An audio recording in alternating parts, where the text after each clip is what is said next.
मैंने उन्हें छक्के मारते नहीं देखा।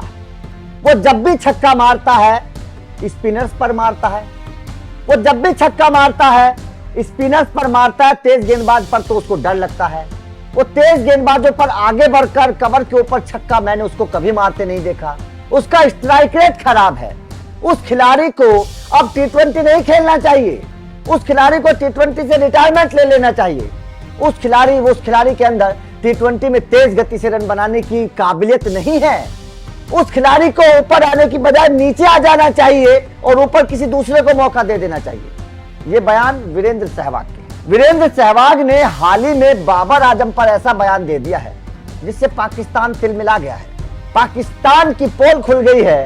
पीसीबी अपना मुंह छुपाती घूम रही है क्योंकि इसी पीसीबी ने बाबर आजम पर भरोसा जताया था।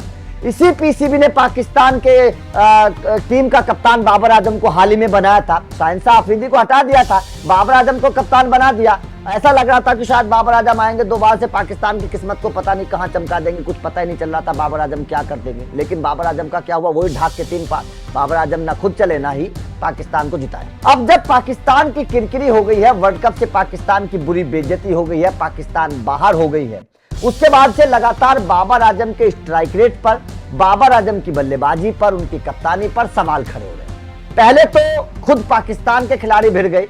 शाहिद अफरीदी ने बाबर आजम की कप्तानी पर सवाल खड़े किए, स्ट्राइक रेट पर सवाल खड़े किए। तो फिर रमीज राजा ने कह दिया कि भाई साहब स्ट्राइक रेट का तो कोई मैटर टी20 में होता ही नहीं है। बाबर आजम अच्छी संभल कर बल्लेबाजी करते हैं, स्ट्राइक रेट का कोई मैटर नहीं। उस वक्त बड़ी किरकिरी हुई कि रमीज राजा साहब आप क्या क्रिकेट की समझ रखते हो, टी20 में स्ट्राइक रेट का मैटर नहीं है तो और क्या होगा, वो टेस्ट क्रिकेट तो होगा नहीं। उसके बाद में श्रीकांत का बयान आया था कि बाबर आजम तो भाई साहब टी20 से रिटायरमेंट ले लेना चाहिए, वो तो टी20 के लायक खिलाड़ी है ही नहीं, बिल्कुल भी नहीं है, टी20 मत खिलाओ उनको। अब बयान आया है वीरेंद्र सहवाग का। अब भाई साहब वीरेंद्र सहवाग तो वो खिलाड़ी जो टेस्ट को भी टी20 बना देते थे, आपने देखा होगा। वीरेंद्र सहवाग तो उस तरीके से बल्लेबाजी करते थे जो आते ही पहली गेंद पर स्लैश करते थे, चौका छक्का मारते थे, और टेस्ट के वो भी टी20 के अंदाज में खेलते थे। टी20 की तो बात ही अलग है। सहवाग ने कहा है, बहुत बड़ी बात सहवाग ने कही। सहवाग ने कहा है कि भाई साहब बाबर आजम जो है ना वो टी20 लायक बल्लेबाज नहीं है। वो टी20 में जब ऊपर बल्लेबाजी करने के लिए आते हैं तो 5-6 ओवर बाद जब वो जम जाते हैं तब वो कोशिश करते हैं छक्का मारने की, उससे पहले छक्का नहीं मारते। और वो बाद में भी जब छक्का मारते हैं केवल स्पिनर्स पर मारते हैं। मैंने उन्हें तेज गेंदबाजों पर आगे बढ़कर छक्का मारते नहीं देखा, ये सहवाग ने कहा है। सहवाग ने एक और बात कही।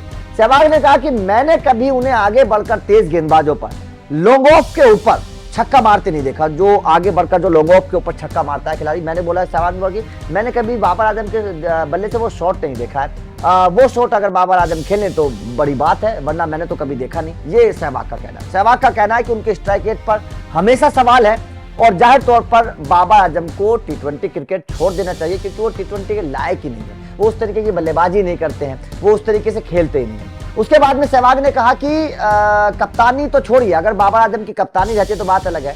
अगर बाबर आजम की कप्तानी चली जाती तो वो टी20 के लायक ही नहीं, उनको टी20 की टीम से निकाल देना चाहिए, टी20 की टीम में उनको नहीं रखना चाहिए। और अगर रखा भी जाए तो बाबर आजम को नीचे खिसका दो, ऊपर किसी और को मौका दो ताकि कोई बेहतर खिलाड़ी ऊपर जाकर खेल सके, रन बना सके, पाकिस्तान को जिता सके। बाबर आजम उस पोजीशन के लायक नहीं है, उनको ओपनर के तौर पर अगर खिलाओगे तो नुकसान में जाओगे, ये सहवाग ने साफ तौर पर कह दिया। अब सहवाग का जब ये बयान आया है तो जाहिर तौर पर पाकिस्तान क्रिकेट तो सुनते हैं, पाकिस्तानी क्रिकेटर और कमेंटेटर्स या फिर बाकी जो खिलाड़ी हैं, सपोर्टिंग स्टाफ हैं या फिर फैंस हैं, वो सहवाग के बयान को देखेंगे। अब सहवाग के बयान को देखेंगे तो खलबली मचेगी क्योंकि बवाल तो इस वक्त बहुत मच रहा है बाबर आजम को लेकर, उनकी बल्लेबाजी को लेकर, उनकी कप्तानी को लेकर, उनके स्ट्राइक रेट को लेकर तो सबसे बड़ा बवाल मच रहा है। स्ट्राइक रेट जो चर्चाएं होती थी कि बाबर आजम विराट कोहली से तुलना होती थी, कहाँ विराट कोहली और कहाँ बाबर आजम, दोनों के स्ट्राइक रेट में जमीन आसमान का फर्क है, जमीन आसमान का फर्क है। कहाँ राजा बहुत, कहाँ गंगू तेली, वो वाला हिसाब है। अब बाबर आजम साहब ने भी प्रेस कॉन्फ्रेंस करके कह दिया कि भाई साहब मैंने तो कप्तानी नहीं मांगी थी, मुझे तो पीसीबी ने कप्तान बनाया था, मेरे ऊपर ठीकरा मत फोड़ो। अब जब बाबर आजम ने बयान दे दिया तो भाई साहब अब कटघरे में खड़ी हो गई है पीसीबी। पाकिस्तान क्रिकेट बोर्ड कटघरे में खड़ा हो गया और पाकिस्तान क्रिकेट बोर्ड से सवाल पूछे जा रहे हैं कि भाई साहब जब आपको पहले से पता था कि बाबर आजम की स्लो बल्लेबाजी है, स्ट्राइक रेट अच्छा है नहीं, कप्तानी में दम है नहीं, तो उन्हें कप्तान क्यों बना दिया? किस दम के ऊपर कप्तान बना दिया? आखिर क्या देखा था बाबर आजम के अंदर जो उन्हें कप्तान बना दिया? इस वक्त सवाल खड़े हो रहे हैं और लगातार दुनिया भर के अलग अलग देशों के कई दिग्गज क्रिकेटर बाबर आजम पर, उनके स्ट्राइक रेट पर, पाकिस्तानी क्रिकेट पर सवाल खड़े कर चुके हैं और लगातार किरकिरी हो रही है पाकिस्तान। तो आपका सहवाग के इस बयान पर क्या कहना है? क्या आपको लगता है कि वास्तव में बाबर आजम की जगह टी20 में नहीं बनती है, उन्हें टी20 से अब निकाल देना चाहिए? कमेंट करके अपनी राय जरूर दीजिएगा। वीडियो अच्छी लगी हो तो लाइक और शेयर जरूर करिएगा, चैनल को सब्सक्राइब करिएगा, क्योंकि अपडेट लगातार मिलते रहेंगे। Thank you.